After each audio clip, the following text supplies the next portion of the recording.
부모를 공경해야 하는 이유. 내 부모를 공경하라.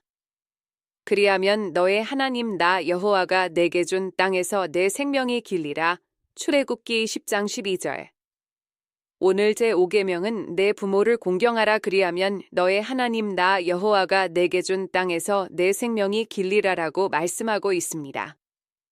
신명기 5장 16절에서 너는 너의 하나님 여호와의 명한 대로 내 부모를 공경하라 그리하면 너의 하나님 여호와가 내게 준 땅에서 내 생명이 길고 복을 누리리라라고 말씀하고 있는데 신명기에는 너는 너의 하나님 여호와의 명한 대로 복을 누리리라 하는 말씀이 추가되어 있습니다.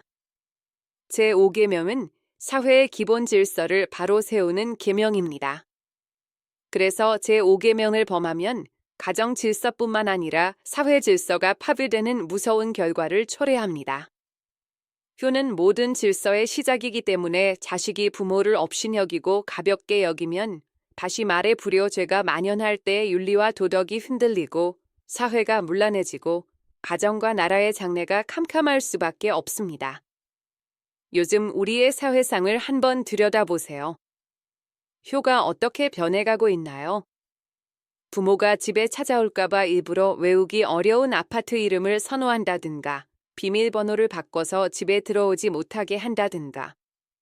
어떻게 보면 부모가 도리어 자식의 눈치를 보고 있는 세상입니다. 이러한 사회적인 현상을 교회로 비교해보면 어떨까요? 왜냐하면 그 이유가 바로 제5계명의 핵심이기 때문입니다. 요즘 교회들이 하나님을 공경하고 있습니까? 아닙니다. 하나님보다 교인들을 더 존중하고 대우하고 있습니다.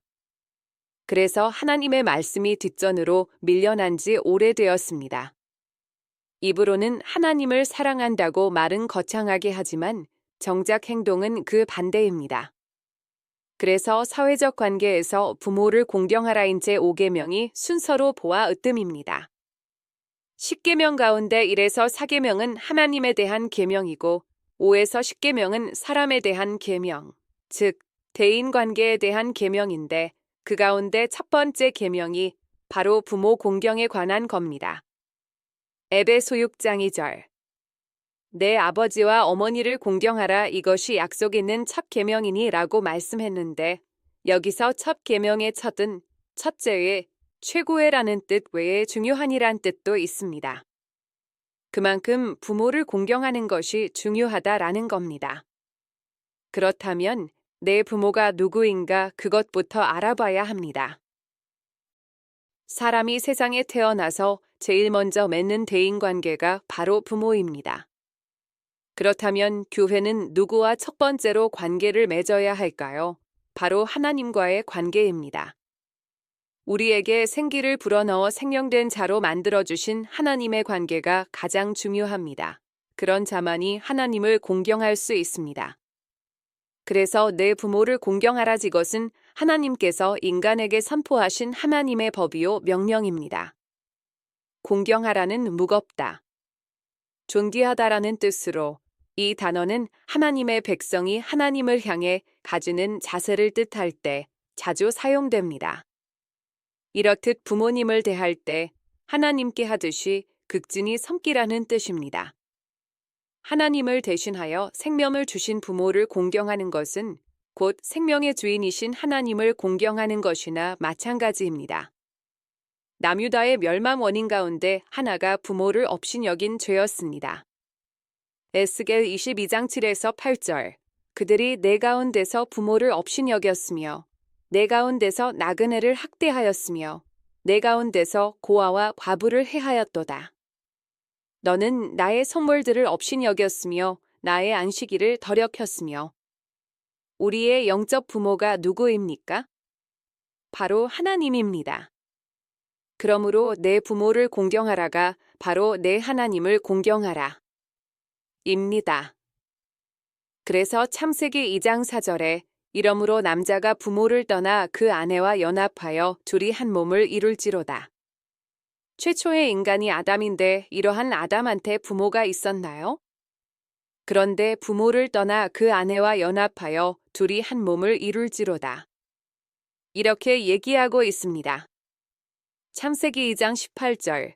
여호와 하나님이 가라사대 사이에 독처하는 것이 좋지 못하니 내가 그를 위하여 돕는 배필을 지으리라 하시니라. 여기서 좋지 못하니라가 선하지 못하다입니다. 그러니까 지금 하나님께서 아담에게 아담을 위한 배필을 만들어주는 사건은 하나님께서 인간이 선악과를 먹음으로 선이 깨어져 버린 상태를 어떠한 방식으로 선하게 만드실 것인가를 그 내용으로 담고 있습니다. 하나님께서 아담을 만드시고 보시기에 참 좋으셨다고 했는데 아담이 홀로 독처하는 것이 좋아 보이지 않으셨다고 합니다. 그래서 하나님께서 아담을 잠들게 하시고 그의 옆구리를 통해 갈비뼈를 하나 뜯어내십니다.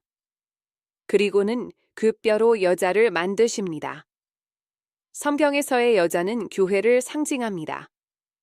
그리고는 남자를 여자에게 보내어 연합시켜서 하나로 만들어 버리십니다. 따라서 창세기 2장에서 인류 최초의 결혼 장면을 연출하고 계신 겁니다. 이러한 장면이 신약에 자세하게 묘사되어 있는데 성경에서 잠을 잔다는 것은 죽음을 의미합니다. 자신의 신부의 탄생을 위해 옆구리가 뚫려 죽었던 신랑이 있습니다. 그런데 그 신랑은 부모를 떠나 신부에게로 내려가 연합을 하는 신랑입니다. 누구입니까?